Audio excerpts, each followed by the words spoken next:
سانگھڑ میں معذوروں کے عالمی دن کے موقع پر جنی اسکول میں تقریب کا اہتمام کیا گیا۔ سانگھڑ سے منور شاہین کی رپورٹ دیکھیے۔ دنیا بھر کی طرح سانگھڑ میں بھی معذوروں کا عالمی دن منایا گیا۔ اس موقع پر سماجی تنظیم کی جانب سے نجی اسکول میں ایک تقریب منعقد کی گئی، جس میں 25 معذور افراد میں ویل چیئر تقسیم کی گئی۔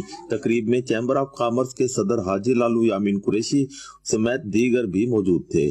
معذوروں کا عالمی دن کے موقع پر انہوں نے معذوروں کو یاد رکھا اور اللہ تعالیٰ نے ان کے ہاتھوں کو خدمت یعنی ان کو نصیب ہوئی کہ انہوں نے لوگوں کی خدمت کے طور پر لوگوں کو چیز دیے۔ معذوروں کے عالمی دن کے موقع پر الحمدللہ خدمت کی طرف سے 25 معذور افراد کے اندر ویل چیئر تقسیم کی گئی ہے۔ دیگر ممالک میں اسپیشل افراد کو ریلیف دیا جاتا ہے، جبکہ ملک بھر میں 18 لاکھ سے زیادہ اسپیشل افراد موجود ہیں، جن کی حکومت کی جانب سے مثبت عملی نہ ہونے کی وجہ سے شدید مسائل درپیش ہیں۔ ایسے افراد دیکھیں جن کو ویل چیئر کی ضرورت ہو، ٹرائی سائیکل کی ضرورت ہے، یا کوئی بھوکا ہے، معذور ہو یا کوئی بھی بھوکا ہو، اس کی مدد کرے گا۔ ہمارے لیے بہت بہتر ہے کہ ہمیں دی گئی ہے، ہماری معذوری کے لیے بہت اچھا ہے، کیونکہ ہمیں کہیں جانے کے لیے بہت تنگی ہوتی تھی۔ آج یہ مل گئی ہے تو انشاءاللہ تنگی بہت کم ہو گئی ہے۔ معذور افراد نے سماجی تنظیم کے اس عمل کو سراہتے ہوئے مخیر حضرات اور موجودہ حکومت سے مطالبہ کیا ہے کہ ملک میں اسپیشل افراد کو دنیا میں آگے لانے میں اہم کردار ادا کریں،